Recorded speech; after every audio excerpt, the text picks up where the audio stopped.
আসসালামু আলাইকুম। আসার মিনি কিচেনে সকল বন্ধুদের স্বাগত জানিয়ে শুরু করছি।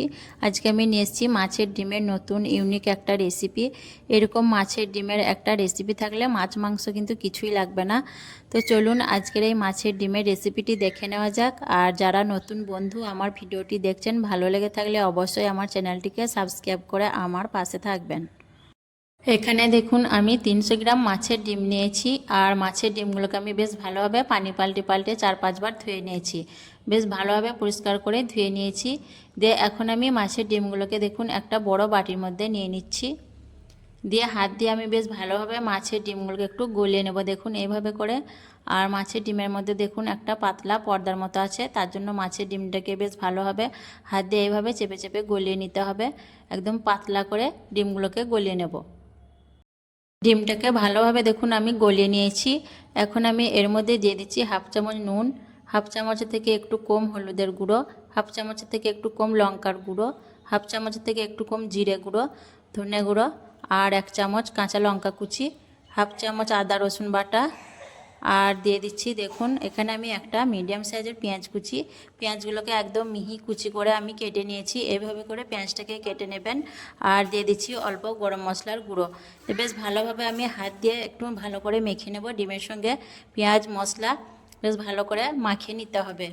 ভালোভাবে মাখিয়ে নেওয়ার পর আমি এখন এর মধ্যে দিয়ে দিচ্ছি দেখুন 4 চামচে 2 চামচ বেসন। খুব বেশি বেসন দেবার প্রয়োজন নেই। বেশি বেসন দিলে ডিমের পরিমাণটা কম মনে হবে আর বেসনের পরিমাণটা বেশি মনে হবে। তো বেসনটা দেওয়ার পর আমি বেশ ভালোভাবে আবারও মিশিয়ে নিয়ে ভালো করে ফেটিয়ে নেব, যাতে বেসনের কোনো রকম দলা পেকে না যায়, তার জন্য বেশ ভালোভাবে ফেটিয়ে নিতে হবে। ডিমটা দেখুন আমি বেশ ভালোভাবে ফেটিয়ে নিয়েছি। এখন হাতটা ধুয়ে গ্যাস অন করে একটা তাওয়া বসিয়ে দিয়েছি। দিয়ে দিচ্ছি বড় চামচে 1 চামচ সর্ষের তেল। তেলটা ভালো করে গরম হয়ে আসার পর আমি সম্পূর্ণ ডিমটা তাওয়ার মধ্যে দিয়ে দিচ্ছি দেখুন।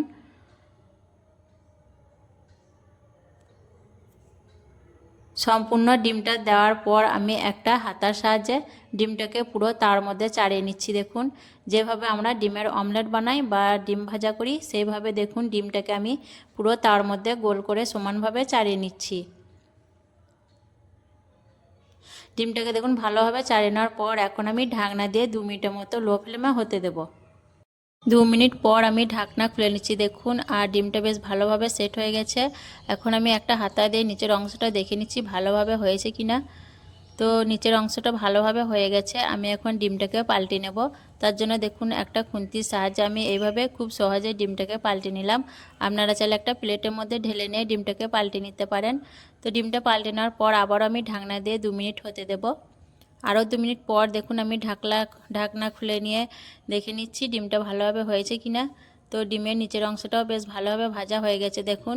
2 পিঠই বেশ সুন্দর করে ভাজা হয়ে গেছে। এখন আমি গ্যাসটাকে অফ করে দিয়ে ডিমটাকে নামিয়ে নেব। একটা থালার মধ্যে দেখুন আমি ডিমটাকে নামিয়ে নিলাম। দিয়ে বেশ কিছুক্ষণ আমি ডিমটাকে ঠান্ডা হতে দেব। ডিমটা বেশ কিছুক্ষণ ঠান্ডা করানোর পর দেখুন আমি একটা ছুরি দিয়ে ডিমটাকে কেটে নিচ্ছি। প্রথমে আমি লম্বাই কেটে নিচ্ছি। আর আপনারা কিন্তু নিজেদের পছন্দ মতো সাইজ করে ডিমটাকে কেটে নিতে পারবেন। আমি প্রথমে লম্বাই কেটে নিচ্ছি, তারপর আমি আড়াআড়িভাবে কেটে নেব। আর আমি খুব বড় সাইজ করে কাটবো না, একটু ছোট ছোট সাইজ করে ডিমটাকে কেটে নেব। তাহলে রান্নার সময় বেশ ভালোভাবে ডিমের মধ্যে তেল মশলাটা ঢুকে যাবে, তাহলে খেতে বেশি ভালো লাগবে। তো দেখুন আমি এইভাবে ছোট ছোট সাইজ করে ডিমটাকে কেটে নিচ্ছি। দেখুন সবটা ডিম আমি এইভাবে ছোট ছোট সাইজ করে কেটে নিয়েছি। আপনারা কিন্তু নিজেদের পছন্দ মতো বড় ছোট করে কেটে নিতে পারেন।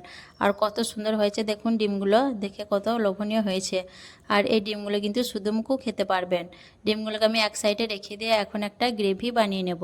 গ্রেভি বানানোর জন্য আবার আমি গ্যাস অন করে তার মধ্যে দিয়ে দিচ্ছি বড় চামচে 1 চামচ সর্ষের তেল। তেলটা অল্প গরম হয়ে আসার পর দিয়ে দিচ্ছি ফোড়নের জন্য গোটা গরম মশলা, একটা তেজপাতা ছিঁড়ে দিয়ে দিলাম। আর ছোট চামচে দিয়ে দিলাম 1 চামচ গোটা কাঁচা জিরে। দিয়ে আমি কয়েক সেকেন্ড ফোড়নটাকে বেশ ভালোভাবে ভেজে নেব। ফোড়নটা বেশ ভালোভাবে ভেজে নেওয়ার পর দিয়ে দিচ্ছি 2টো মিডিয়াম সাইজের পেঁয়াজ কুচি। পেঁয়াজটাকে দেখুন আমি একদম মিহি কুচি করে কেটে নিয়েছি। এইভাবে পেঁয়াজটাকে কেটে নিতে হবে। পেঁয়াজটাকে আমি বেশ ভালোভাবে কিছুক্ষণ ভেজে নেব। আর পেঁয়াজ ভাজতে ভাজতে এখন আমি এর মধ্যে দিয়ে দিচ্ছি হাফ চামচ নুন। তাহলে পেঁয়াজটা বেশি তাড়াতাড়ি ভাজা হয়ে যাবে। পেঁয়াজটাকে আমি একদম বাদামি কালার করে ভেজে নেব। আর পেঁয়াজ ভাজতে ভাজতে দেখুন এখানে আমি একটা বাটির মধ্যে কিছু মশলা নিয়ে নিয়েছি।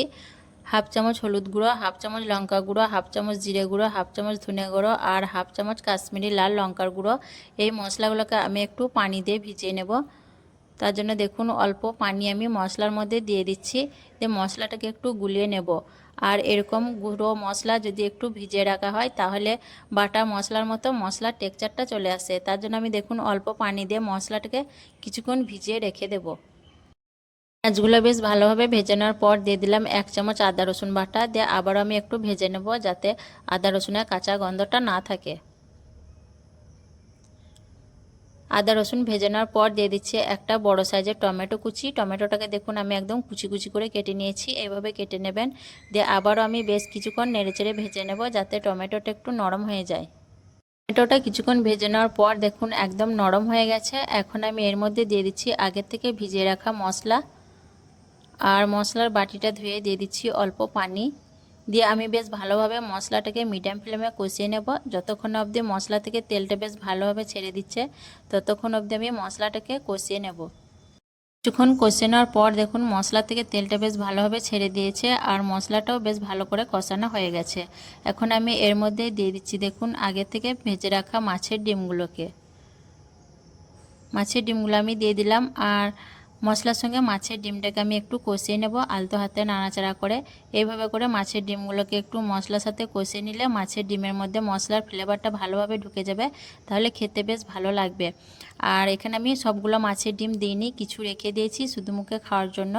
আপনারাও চাইলে শুধু মুখে খাওয়ার জন্য রেখে দিতে পারেন বা সবটাই রান্না করে নিতে পারেন। তো আমি এইভাবে করে দেখুন একটু নাড়াচাড়া করে ডিমগুলোকে মশলার সাথে কষিয়ে নিচ্ছি। ডিমগুলোকে ভালোভাবে কষিয়ে নেওয়ার পর এখন এর মধ্যে আমি দিয়ে দিচ্ছি ঝোলের জন্য উষ্ণ গরম পানি। আর উষ্ণ গরম পানিটা অবশ্যই দিবেন, তাহলে রেসিপিটা বেশি ভালো টেস্টি হবে। তো ভালোভাবে একটু নাড়াচাড়া করে মিশিয়ে নিচ্ছি ঝোলের সঙ্গে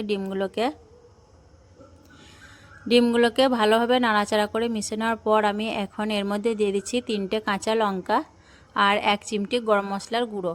দিয়ে আমি বেশ ভালোভাবে নাড়াচাড়া করে ঝোলের সঙ্গে গরম মশলাটাকে মিশিয়ে নেব। আর বাড়িতে যদি ধনেপাতা থাকে তাহলে একটু দিতে পারেন, তাহলে টেস্টটা আরও ভালো হবে।